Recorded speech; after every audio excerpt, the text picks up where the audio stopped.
Hello everyone, welcome to my YouTube channel learn with Kanika. आज हम करेंगे यूपी जूनियर सुपर टेट का science का प्रैक्टिस सेट 8। इससे पहले हमने 7 सेट कंप्लीट कर दिए हैं, तो इसके बाद केवल ये 2 सेट ही बचेंगे जो जल्दी ही अब हम कंप्लीट कर लेंगे। तो अगर आप चैनल पर फर्स्ट टाइम विजिट किए हैं तो चैनल को सब्सक्राइब ज़रूर कीजिएगा। साथ ही वीडियो अच्छी लगे तो इसे लाइक एंड शेयर भी कीजिएगा। फर्स्ट इसमें है, इनमें से किस उपकरण से विद्युत धारा मापा जाता है। तो विद्युत धारा means electric current. Electric current जो है वो किससे नापी जाती है? वोल्ट मीटर, एमीटर, ओम मीटर या वेव मीटर। तो जो इलेक्ट्रिक करंट है वो किससे नापी जाती है? एमीटर से। और वोल्ट मीटर से क्या नापा जाता है? वोल्टेज। और ओम मीटर से रेजिस्टेंस। तो जिसकी भी जो यूनिट होती है उसके अकॉर्डिंग ही हम कर लेंगे। जैसे वोल्टेज की होती है वोल्ट और रेजिस्टेंस मीन्स प्रतिरोध की होती है ओम, तो पता चल जाएगा कि इससे वही मापा जाएगा। और विद्युत धारा का जो मात्रक है वो क्या होता है? एम्पियर। तो यह याद रखना है कि इसका भी ये भी ए से स्टार्ट होता है और एमीटर ये भी ए से ही होगा, तो कभी कंफ्यूजन हो तो नहीं होगी। तो ए से इसको याद रखना है। नेक्स्ट है सदिश। वेक्टर राशि का उदाहरण क्या है? सदिश राशि क्या होती है? जिन्हें व्यक्त करने के लिए परिमाण मीन्स मैग्नीट्यूड और डायरेक्शन दोनों की जरूरत होती है, तो उसको सदिश या वेक्टर राशि बोला जाता है। और जिसमें डायरेक्शन नहीं होती, केवल मैग्नीट्यूड होता है, उसे अदिश राशि मीन्स स्केलर क्वांटिटी बोला जाता है। अब इसमें से कौन सी है? वजन मीन्स वेट, तापमान टेम्परेचर, वेग वेलोसिटी या लंबाई लेंथ। तो जो सदिश राशि है जिसमें मैग्नीट्यूड और डायरेक्शन दोनों होती है वो कौन सी है? इसमें वेग, क्योंकि वेग में डायरेक्शन भी होती है और मैग्नीट्यूड भी होता है। और ये जो बची हुई है ये कौन सी है? अदिश राशि। एक डूबे हुए पिंड पर पानी द्वारा लगाए जाने वाले उत्प्लावन बल का दूसरा नाम क्या है? तो जब भी किसी वस्तु के तरल, कोई भी तरल मीन्स लिक्विड में है, उसे रख रहे हैं तो उस पर जो बल लगता है उसको हम क्या बोलते हैं? उत्क्षेप बल। उत्प्लावन बल तो पता ही है, उसका पूछा है दूसरा नाम क्या है, तो उत्प्लावन बल का दूसरा नाम है उत्क्षेप, या इंग्लिश में बोलेंगे उसको अपथ्रस्ट। ठीक है, या फिर बॉयंट फोर्स, कुछ भी बोल सकते हैं। तो 4 नाम हो गए इसके: उत्प्लावन बल, उत्क्षेप बल, अपथ्रस्ट या बॉयंट फोर्स। तो आंसर हो जाएगा ऑप्शन बी। नेक्स्ट है ध्वनि तरंगों की गति। नेक्स्ट है ध्वनि तरंगों की गति। ध्वनि तरंगों की गति स्पीड दे रखी है 700 मीटर पर सेकेंड। और ध्वनि तरंगे 7 किलोमीटर की यात्रा करने में कितना समय लेगी? तो हमें दूरी दे रखी है, गति दे रखी है, समय निकालना है। तो हमें सिंपल फॉर्मूला लगा लेना है कि गति इक्वल्स टू क्या होता है? दूरी बटे समय। तो जब हम समय निकालेंगे टी, तो हमारा कितना हो जाएगा? दूरी बटे गति। दूरी कितनी है? हमें 7000 यहाँ दी गई है किलोमीटर, और यहाँ गति मीटर पर सेकंड में।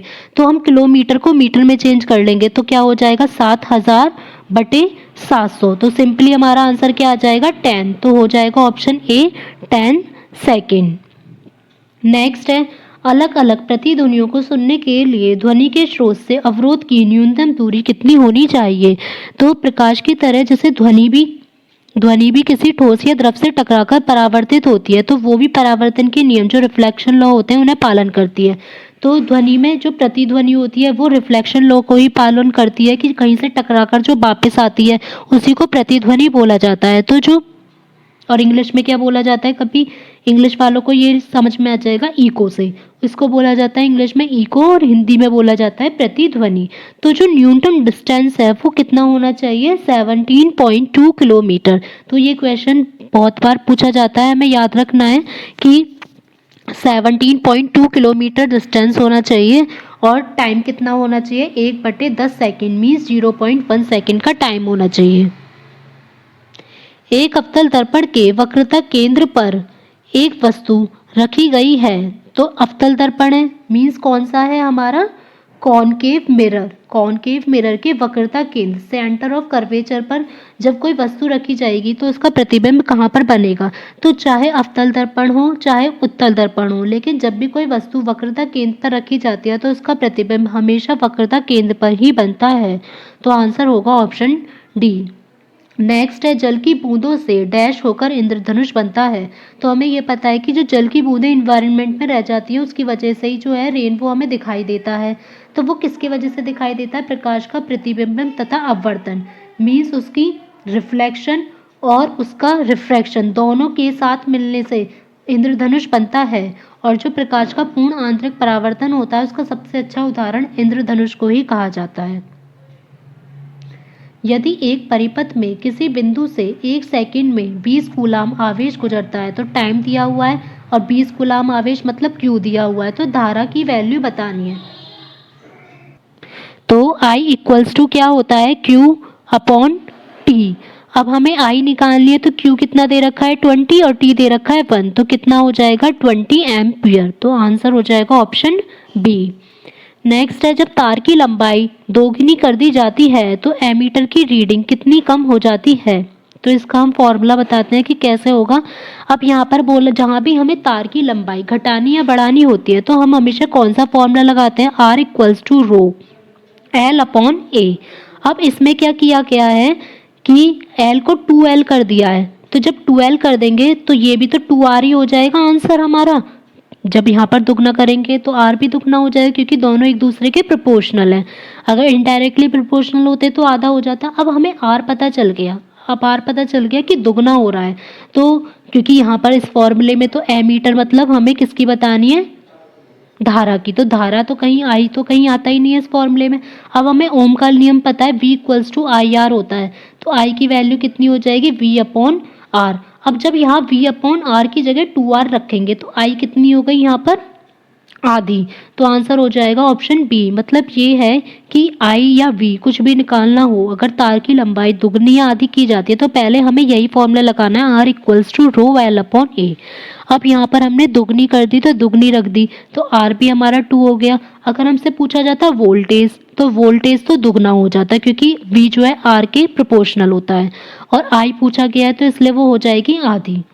नेक्स्ट है, सामान्यतः विद्युत तापन उपकरणों में प्रयोग किया जाता है। तो जो विद्युत तापन उपकरण होते हैं उनमें सामान्यतः किसका तार उपयोग किया जाता है, नाइक्रोम का, क्योंकि जो इसका गल्ला मेल्टिंग पॉइंट है, जो इसका मेल्टिंग पॉइंट है वो हाई होता है, इस वजह से इसको यूज किया जाता है, तो ये आसानी से गलता नहीं है।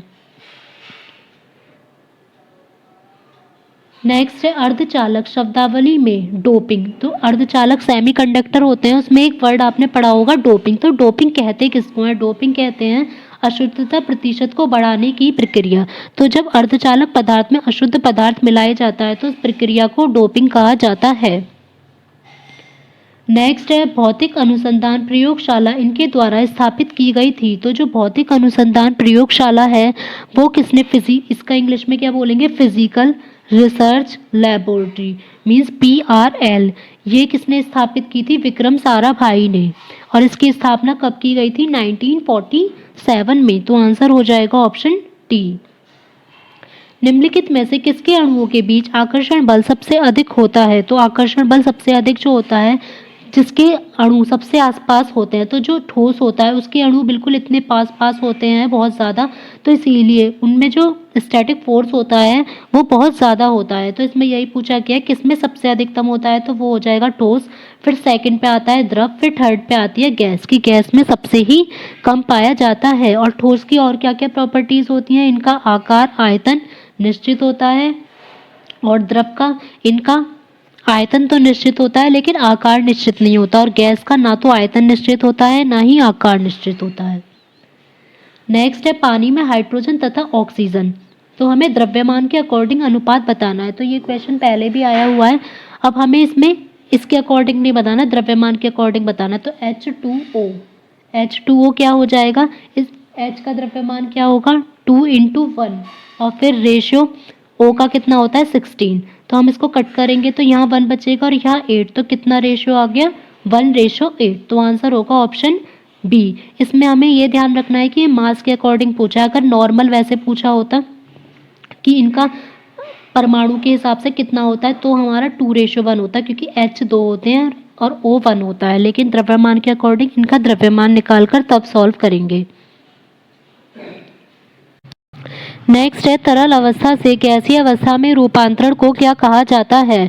तो जब हम लिक्विड से गैस में चेंज करते हैं तो उसको बोलते हैं वाष्पीकरण, वेपराइजेशन या एवोपोरेशन। और ऑक्सीकरण किसको कहा जाता है? ऑक्सीडेशन। जब ऑक्सीजन ऐड होती है तो उसको ऑक्सीकरण कहा जाता है। और ऊर्ध्वपातन क्या होता है? जब सॉलिड बिना लिक्विड में चेंज हुए डायरेक्ट गैस में चेंज हो जाती है तो उसे ऊर्ध्वपातन कहेंगे। और संघनन क्या होगा? जब वेपर से लिक्विड में चेंज होगी, मीन्स गैस से जब लिक्विड में चेंज होगी तो उसे संघनन, और जब लिक्विड से गैस में चेंज होगी तो वाष्पीकरण। नेक्स्ट है, यदि क्रिप्टॉन की परमाणु संख्या 36 है तो उसका इलेक्ट्रॉनिक विन्यास क्या होगा? तो हमें इसमें बोला गया है कि क्रिप्टॉन की दे रखी है परमाणु संख्या 36 है, तो हमें किस टाइप से फिल करना होगा? पहले हमेशा 2 होता है, फिर उसके बाद सेकंड में क्या होते हैं? 8। तो ए कट कर दीजिए, सी कट कर दीजिए। अब 8 के बाद हमेशा पहले हमें 18 फिल करने होते हैं, तो डी भी कट हो जाएगा। कितने हो गए? 8 और 2 10 और 28 हमारे। फिर उसके बाद कितने बचेंगे? 8। तो क्या हो जाएगा इसका इलेक्ट्रॉनिक कॉन्फ़िगरेशन? 2 8 18 8। निम्नलिखित में से कौन सा रेडियो एक्टिव तत्व नहीं है? तो रेडियो एक्टिव तत्व जो है वो कौन सा नहीं है, हमें ये बताना है। प्लूटोनियम भी है, यूरेनियम भी है, थोरियम भी है, लेकिन जो टाइटेनियम है वो रेडियो एक्टिव तत्व नहीं है। ये आयरन, लोहे की जैसी धातु होती है। और किस में होती है? डी ब्लॉक में। नेक्स्ट है, कौन सा लवण अम्लीय है? तो इसमें हमें बताना है कौन सा अम्लीय होगा। Sodium carbonate, sodium acetate, ammonium phosphate या मैग्नीशियम सल्फेट। तो जब हमारा कोई चीज़ प्रबल क्षार जो स्ट्रॉन्ग बेस होता है, अगर स्ट्रॉन्ग बेस है और वीक एसिड है तो हमारी किसकी कौन ज़्यादा बनता है? मतलब क्षारीय बनेगा हमेशा जब भी स्ट्रॉन्ग बेस होगा और वीक एसिड होगा। लेकिन जब स्ट्रॉन्ग एसिड होगा और वीक बेस होगा तो हमारा क्या बनेगा? वो हमेशा अम्लीय। और अगर दोनों ही स्ट्रॉन्ग हैं तो हमेशा न्यूट्रल। अब इसमें हमें देखना होगा कि किस में हमारा स्ट्रॉन्ग एसिड यूज़ हो रहा है। तो स्ट्रॉन्ग एसिड किस में यूज़ होगा? सल्फेट में, H2SO4 यही होता है स्ट्रॉन्ग एसिड क्योंकि। और जो एसिड सोडियम एसीटेट है तो एसिटिक एसिड तो वीक होता है। कार्बोनेट H2CO3 ये भी वीक एसिड होता है। और फॉस्फेट तो ये भी वीक एसिड होता है। तो हमारा जो मैग्नीशियम सल्फेट है ये हो जाएगा अम्लीय। नेक्स्ट है, विद्युत ऋणात्मकता किसी परमाणु की डैश की क्षमता की माप है। तो जो विद्युत ऋणात्मकता इलेक्ट्रोनेगेटिविटी ये होती है, तो ये क्या चीज़ होती है? ये होती है इलेक्ट्रॉनों को आकर्षित करने की क्षमता। तो जितने ज़्यादा वो इलेक्ट्रॉन अपनी साइड आकर्षित कर सकती है उतनी ही ज़्यादा उस एलिमेंट की विद्युत ऋणात्मकता होती है। एकमात्र अधातु कौन सी है जो कमरे के तापमान पर द्रव में बदल जाती है? तो यहाँ हमें अधातु बतानी है। नॉन मेटल कौन सी है जो कमरे के तापमान पर रूम टेम्परेचर पर लिक्विड की स्टेट में होती है? तो वो है ब्रोमीन, Br। और अगर हमसे धातु पूछी जाएगी तो क्या आ जाएगा? पारा मीन्स मरकरी या Hg इसका जो साइन हो जाएगा। अब ब्रोमीन का जो परमाणु क्रमांक है एटॉमिक नंबर वो कितना होता है? 35। और इसका मास नंबर कितना होता है? परमाणु द्रव्यमान 8T। नेक्स्ट है, सोडियम कार्बोनेट का रासायनिक सूत्र है। तो सोडियम कार्बोनेट का रासायनिक सूत्र होता है Na2CO3। इसी को वॉशिंग सोडा भी बोला जाता है। निम्नलिखित धातुओं में से कौन सी फोटो फिल्म में इस्तेमाल की जाती है? तो जो फोटो फिल्म में इस्तेमाल की जाती है वो हमेशा कौन सी धातु की जाती है? रजत धातु। रजत धातु को बोलते हैं सिल्वर। तो Ag जो होती है वो हमेशा फोटो फिल्मों में इस्तेमाल की जाने वाली धातु है। नेक्स्ट है, किसका उपयोग खाना बनाने में किया जाता है? तो कौन सी गैस है जो खाना बनाने में यूज़ होती है? हमें पता है इंग्लिश में LPG। तो LPG की जो फुल फॉर्म है इंग्लिश में क्या होती है? Liquefied petroleum gas. और हिंदी में क्या हो जाएगी? द्रवीकृत पेट्रोलियम गैस। और ये जो है संपीड़ित प्राकृतिक गैस ये किसकी होती है? CNG की। बहुप्रयोग प्लास्टिक की पानी की बोतलें किसकी बनी होती हैं? जो हम प्लास्टिक की पानी की बोतलें यूज़ करते हैं वो बनी होती हैं पॉलीथीन की। तो आंसर हो जाएगा ऑप्शन सी। नेक्स्ट है, भोपाल त्रासदी किस गैस के रिसाव का परिणाम था? तो जो भोपाल त्रासदी हुई थी भारत के मध्य प्रदेश राज्य के भोपाल शहर में, और ये कब हुई थी? 3 दिसंबर 1984 को। ये एक भयानक औद्योगिक दुर्घटना हुई थी, इसीलिए इसको भोपाल गैस कांड या भोपाल गैस त्रासदी के नाम से जाना जाता है। तो इसमें कौन सी गैस का रिसाव हुआ था? Methyl isocyanate. तो आंसर होगा ऑप्शन डी। नेक्स्ट है, कोशिका क्रियात्मक मीन्स फंक्शनल क्रियाओं का नियंत्रण कौन करता है? तो जो कोशिका क्रियात्मक क्रियाओं का जो नियंत्रण करता है वो कौन करता है? केंद्रक मीन्स न्यूक्लियस। निम्नलिखित में से कौन से पौधे के ऊतक कोशिका विभाजन में सक्षम है? तो मतलब हमें ये क्वेश्चन उससे ही पता चल जाएगा ऑप्शन से, कोशिका विभाजन। तो कोशिका विभाजन किससे होगा रिलेटेड? विभोज्योतक, इसके नाम से ही पता चल रहा है, मीन्स ऊतकों का विभाजन होना। और यही हमसे पूछा गया है, ये कौन से पौधे के ऊतक कोशिका विभाजन में सक्षम है? तो आंसर होगा ऑप्शन सी। नेक्स्ट है वंशानुक्रम की इकाई क्या है? तो जो वंशानुक्रम की मेन इकाई होती है वो क्या होती है? हमेशा जीन्स। डैश का शरीर कोशिकाओं की दो परतों से बना होता है, तो किसका शरीर है जो दो परतों से बना होता है? तो वो बना होता है स्लेंट्रेट का। इसमें दो स्तर होते हैं, पहला तो होता है एक्टोडर्म मीन्स बाहरी स्तर, और दूसरा होता है एंडोडर्म मीन्स अंतर स्तर। और यह एक बहुकोशिकीय जंतु है, इसका एग्जाम्पल हो जाएगा हाइड्रा। नेक्स्ट है स्वादिष्ट भोजन देखकर मुंह में पानी आ जाता है। तो ये हमें सबको पता है कि जब हम कोई अच्छा खाना देखते हैं तो हमारे मुंह में पानी आ जाता है। तो ये किस चीज़ से रिलेटेड प्रक्रिया है? तो ये है स्नायु संबंधित प्रक्रिया, मीन्स हमारे जो मुंह में लार में एंजाइम्स होते हैं उनकी वजह से ये एक तंत्रिका नियंत्रण से रिलेटेड प्रक्रिया होती है, जो हमारे को स्वादिष्ट खाना देखकर हमारे मुंह में पानी आ जाता है। मानव रक्त के पीएच का लगभग क्या मान है? तो जो ह्यूमन ब्लड होता है उसकी जो पीएच की वैल्यू होती है उसकी होती है 7.4, और पीएच की जो फुल फॉर्म है वो क्या होती है? Power of hydrogen. इसमें हाइड्रोजन की सांद्रता को देखा जाता है, जितनी हाइड्रोजन की सांद्रता होती है उतनी ही उसमें पीएच की वैल्यू होगी। सांस लेने की प्रक्रिया में क्या शामिल है? तो सांस लेने की प्रक्रिया में क्या शामिल होता है? प्रश्वसन और निश्वासन, मीन्स एक बार सांस लेना और एक बार सांस छोड़ना। निम्नलिखित में से कौन सा अनुमस्तिष्क के बारे में सही नहीं है? तो अनुमस्तिष्क के बारे में ये बताना है कौन सा सही नहीं है। यह पश्च मस्तिष्क का भाग होता है, बिल्कुल ठीक है। ये हिंड ब्रेन का भाग होता है।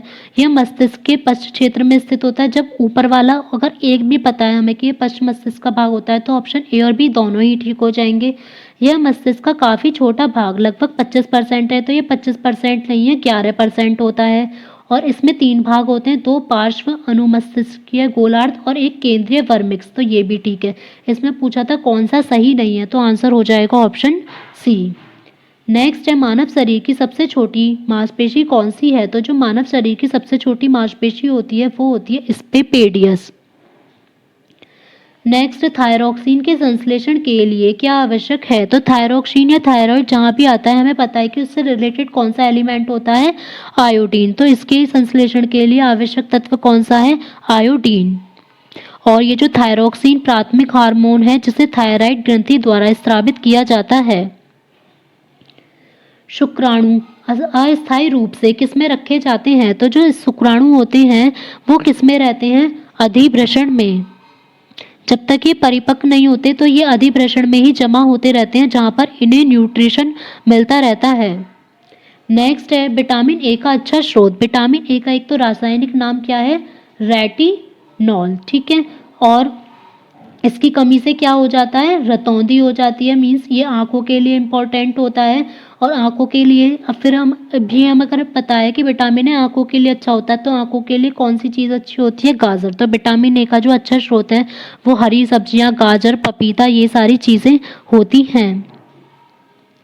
इबोला है। इबोला क्या होता है? इबोला है पश्चिम अफ्रीका में सीमित एक विषाणु रोग। तो इबोला एक वायरस जनित रोग है जो 2014 में पश्चिम अफ्रीका में पहली बार पाया गया था। तो इसकी रोग की पहचान करने के लिए फिर फर्स्ट टाइम 1976 में इबोला नदी के पास एक गांव में की गई थी। इसी वजह से इसका नाम इबोला रख दिया गया था।